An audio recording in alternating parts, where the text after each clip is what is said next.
Good evening everybody and welcome back to episode 145 of Enter Crypto, where twice a day I keep you informed and fully up to date on all things crypto. If that sounds like something you'd be interested in, then subscribe to my channel.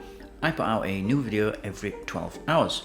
So today we're going to be talking about an article I found in Cointelegraph's Future of Money. It's written by Arijit Sarkar. Arijit does some really good articles. You want to check him out on Cointelegraph. They're usually really informative. So it's titled London Emerges as World's Most Crypto-Ready City for Business, and this is according to research.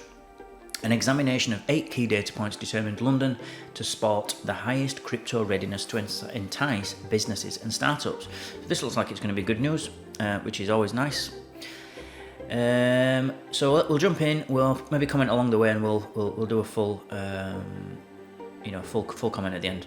So, along with pro-crypto regulations, mainstream adoption of cryptocurrencies requires a supporting infrastructure that can allow the general public access and exposure to the ecosystem. When considering 8 key indicators around taxes, ATMs, jobs and events in crypto, London stands at the top as the most crypto-ready city in the world for businesses and startups. The United Kingdom Prime Minister Rishi Sunak's vision to ensure the UK financial services industry is always at the forefront of technology and innovation is on the right path. Research conducted by Recap shows. An examination of 8 key data points determined London to spot the highest crypto readiness to entice businesses and startups. So there's the list of the top 20. I won't read them all obviously. But anyway, as always, I'll put the link for this article in the description box below the video, and you'll be able to check it out if you wish. As shown above, leading metropolitan cities such as Dubai and New York made it to the top 3 in the list. However, Hong Kong, which was positioned as the most crypto-ready country in 2022, fell to 7th place in the research. There's the top 50 cities it looks like. So the above list shows the top 50 major cities with an infrastructure ready for the mass adoption of crypto. Some key factors considered in the study include the total number of crypto-specific events, crypto-related jobs, crypto-specific companies, and a number of crypto ATMs. Some of the non-crypto considerations include quality of life, research and development spending as a percentage of gross domestic product, and capital gains tax rate. Of the lot, London is home to the most people working in crypto-related jobs, an indication of higher interest among the general public in the crypto ecosystem. However, other cities overshadow London in some metrics, strengthening the case for the global adoption of crypto. Steering forward in the quest to stay at the forefront, the Bank of England and His Majesty's Treasury highlighted the need to launch a CBDC by 2030. So CBDCs are coming, guys, get ready for them. Basically, CBDCs are coming, and the only out, if you will, is crypto.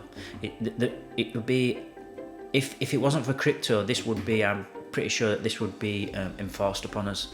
The government have to think about how they're going to approach this, simply because, in my opinion, they know that people now have an option not to use the actual money of the country, of the nation, the fiat currency, and so it means they're going to have to try to introduce this as friendly as possible, as early as possible, get people used to hearing the word CBDC. And whilst in crypto, for us, it's a very scary sort of dystopian type of thing that's coming. The government want more control, and so they're going to try and get this as a friendly thing, and try and as a sort of a positive thing for you as a citizen. I think that's where the news is going. It's still very early now, but if they've got till 2030 to implement this CBDC, that gives them over 6 years, almost 7 years to get this implemented. And that's a long time, actually. That's a long time when you want for an idea to get it going. So they can subtly introduce this now and start getting you to think positive about it. Start telling you about all the positives about using it, how you'll be able to use it anywhere, and blah blah blah, and all this. It will never pale in. It's so centralized because the government's in control that it will never be able to compete with crypto because crypto is decentralized. So it's just a non-starter for me. But it's good to hear that London is still very crypto friendly. I don't actually know what they mean when they say crypto friendly, because crypto is decentralized. You know, we don't actually need the government to be friendly or unfriendly to it. It doesn't really matter. They just have to. Well, I think that the game theory of this is that if the governments that embrace crypto the earliest are the ones that are going to benefit the most, because this technology, in my opinion, is unstoppable. So if you get in the way of something that's unstoppable, you'll lose, you know, and depending on how long you resist that depends on who's going to beat you in the rest of the world. And so that's why we've got Israel and Norway and India and China all looking into their own version of CBDCs. They're all trying to get ahead, but they're missing the point. The point is for the crypto, for Bitcoin and crypto to be decentralized. So there is no one entity in control. Everybody is in control. We are the network. We are the currency, you know. It's not up to the government anymore. This is the first time in history where currency has finally been separated from the state, from any state. And so it's a really exciting time, just as in England we used to have, you know, it would have been difficult to imagine the church separating from the state because they were one and the same thing almost. Now it's very obvious that the church is separate from the state. The state is its own thing. The church is its own thing. Now there's many religions that are accepted, certainly in England anyway. But now we're starting to see the idea, and now it's in practice, that we've now got currency and money that is not issued by the government. And so it's a real challenge for them to understand that. It's a real challenge for average people to understand that as well. Remember, it's not just the governments that don't, it's everybody, most people. There's not many people, when you look at the proportion of people that are into crypto as opposed to the proportion that are not. You know, the majority is those that don't know about it or don't know enough about it, or are not interested at all in it, or, you know, so that's the challenge.